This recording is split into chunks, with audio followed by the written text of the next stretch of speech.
ဒီနေ့ခေတ်ကဘာကြီးကိုပုံဖော်ခဲ့တဲ့လက်တစစ်စာတောင်မရှိတဲ့တိထွေးမှုတစ်ခုရှိတယ်ဗျအဲ့ဒါကဘာလဲဆိုတော့ transistor ပါပဲကဲဒီနေ့မှာတော့အဲ့ transistor ရဲ့ဇာတ်လမ်းကိုကျွန်တော်တို့ကြည့်ကြရအောင်ကွန်ပျူတာရဲ့ခီးလန်းကိုပြန်ကြည့်လိုက်ရင်တော်တော်လေးအံ့တော်စရာကောင်းပါတယ်ဟိုးရင်ကအခန်းတစ်ခန်းစာလောက်ရှိတဲ့စက်ကြီးတွေကနေအခုကျတော့ကျွန်တော်တို့လက်ဖွားတဲ့အိတ်ကတ်ထဲဆန်သွားတဲ့အထိကိုတင်းငယ်သွားခဲ့တာပါဆိုတော့ဒီလောက်ကြီးမားတဲ့တော်လိုင်းရေးကြီးကဘယ်လိုဖြစ်လာခဲ့တာလဲအဖြေကတော့တခုတည်းသောတကယ်ကိုထူးချွန်ပြောင်မြောက်လာတဲ့ဒီချွန်မှုတစ်ခုကြောင့်ပါပဲဟုတ်ကဲ့ဒီဇက်လက်မှာတော့အပိုင်း6ပိုင်းနဲ့ပြောပြသွားမှာပါ vacuum tube ခစ်ကနေစပြီး transistor တွေဘယ်လိုပေါ်လာတဲ့ပြီးတော့ကနန်းရဲ့အကန့်အသတ်ဆိုတဲ့ပြဿနာကြီးကို IC chip နဲ့ဘယ်လိုတော်လှန်ခဲ့တဲ့နောက်ဆုံး chip ပြပေါ်ကဦးနောက်ခိတဲ့ microprocessor တွေကနေလက်ဖက်ဝါတွေကဘီလီယံချီတဲ့ transistor တွေအထိပေါ့ကဲပထမဆုံးအနေနဲ့ transistor တွေမပေါ်သေးခင်ခေတ်ကိုခံသွားကြည့်ကြအောင်အဲ့ဒီတော့က electronic ပစ္စည်းရဲ့အားလုံးမှာအခုထက်အများကြီးပိုကြီးရယ်ပိုပူတယ်ပြီးတော့ခဏခဏလည်းပြက်လွယ်တဲ့အရာတစ်ခုပေါ်မှာပဲမိခိုနေခဲ့ရပါတယ်အဲ့ဒါကတော့ vacuum tube တွေပါပဲပြဿနာကသူတို့ကမီဒီယာကြီးစားတွေလိုပဲအရွယ်စားကအကြီးကြီးရယ်ပြီးတော့ရက်စစ်စွမ်းရင်ကိုအလွန်အကျွမ်းတုံးတလို့အပူဒီလန်တော်တော်ထွက်တယ်အဓိကကတော့တော်တော်လေးပြက်လွယ်တာပဲဆိုတော့အဲ့ဒီခေတ်ကဒါပဲရှိပြီးမဲ့ဒီအားနဲ့ချက်တွေကနိပညာတိုးတက်လို့ကိုတော်တော်လေးနောက်ပြန်ဆွဲထားခဲ့တာပေါ့ဥပမာတစ်ခုပြောရရင်ENIAC လို့ခေါ်တဲ့ပထမဆုံး electronic computer ကြီးပေါ့အလဲချမ်းကတန်တုံးထက်ရှိပြီးအခန်းတစ်ခန်းလုံးပြည့်ပဲဗျဘာကြောင့်ဒီလောက်ကြီးနေရတာလဲဆိုတော့အထဲမှာ vacuum tube ပေါင်း18000နီးပါးတုံးထားရလို့ပါပဲစဉ်းစားတာကြည့်တော့အဲ့ဒီတော့ဒီ vacuum tube ပြဿနာကိုဖြေရှင်းပေးမဲ့တီထွင်မှုကြီးတစ်ခုပေါ်လာပါတယ်အဲ့ဒါကတော့ transistor ရဲ့မွေးခွာခြင်းပါပဲအဲ့ဒါကတော့1940ခုနှစ် Bell Labs မှာပါJohn Vardeen, Walter Brayton နဲ့ William Shockley တို့၃ယောက်ပေါင်းပြီးပထမဆုံးအလုပ်လုပ်နိုင်တဲ့ transistor ကိုတီထွင်လိုက်ကြတယ်။သူတို့ရဲ့တီထွင်မှုက solid state device တခုဆိုလိုတာကရွေ့လျားတဲ့အစိပ်ပိုင်းတွေလုံးဝမပါဘူး။ဒါပေမဲ့ vacuum tube လုပ်နိုင်တဲ့အလုပ်အားလုံးကိုသူ့ရဲ့အားနည်းချက်တွေဖြစ်တဲ့အကြီးကြီးဖြစ်တာပူတာပြက်လွဲတာတွေမရှိဘဲလှုပ်ဆောင်နိုင်ခဲ့တဲ့ဒီတီထွင်မှုကြောင့်ပဲသူတို့၃ယောက်1956မှာနိုဘယ်ဆုရခဲ့တာပေါ့။ဒါဆို transistor ဆိုတာအထီးကျဘာလဲအလွဲဆုံးပြောရရင်သူကတင်းငယ်လုံးနဲ့ electronic cloud လေးတစ်ခုပါပဲလက်စစ် signal လေးကိုချဲတာဒါမှမဟုတ်အဖွင့်ပိတ်လုပ်တာတွေလုပ်ပေးတယ်အရေးကြီးဆုံးကတော့ရွေ့လျားတဲ့စိတ်ပိုင်းတွေလုံးဝမပါဘူး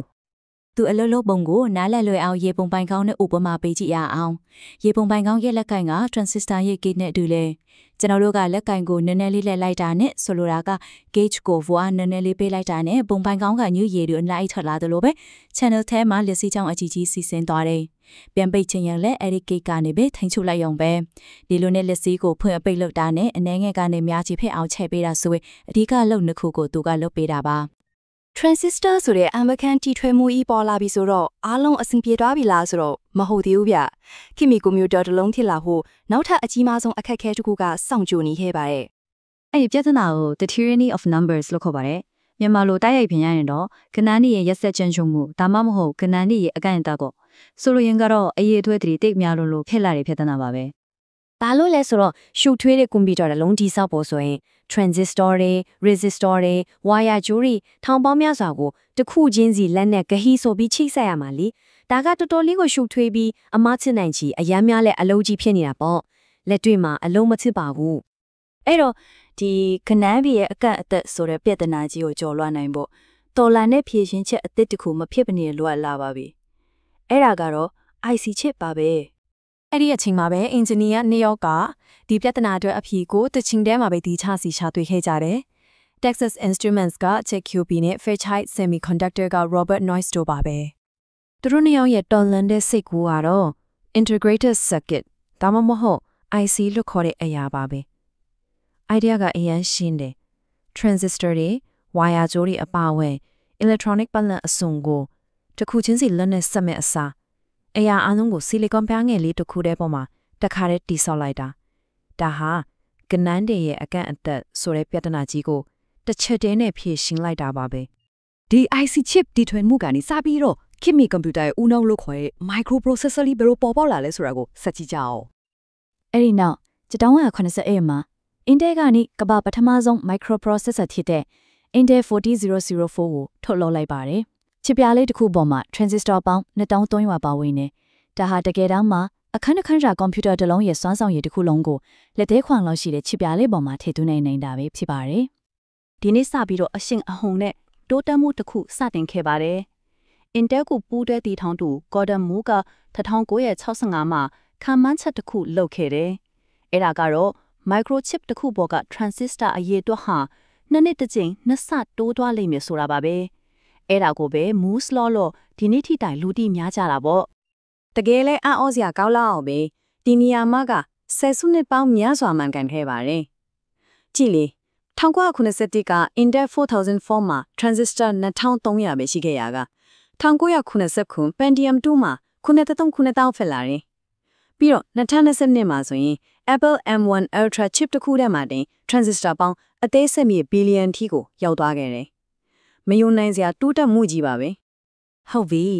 chip တစ်ခုထဲမှာ transistor ဘီလီယံနဲ့ချီပြီးပါတယ်ဆိုတော့အဲ့ဒီလောက်ရှုပ်ထွေးတဲ့ဒီစုပ်ပုံကိုဘယ်လိုမြင်ညာအောင်ကြည့်လို့ရမလဲအလွယ်ဆုံးကတော့လေကိုတုံးလေးတွေနဲ့ဥပမာပေးကြည့်တာပါပဲကဲ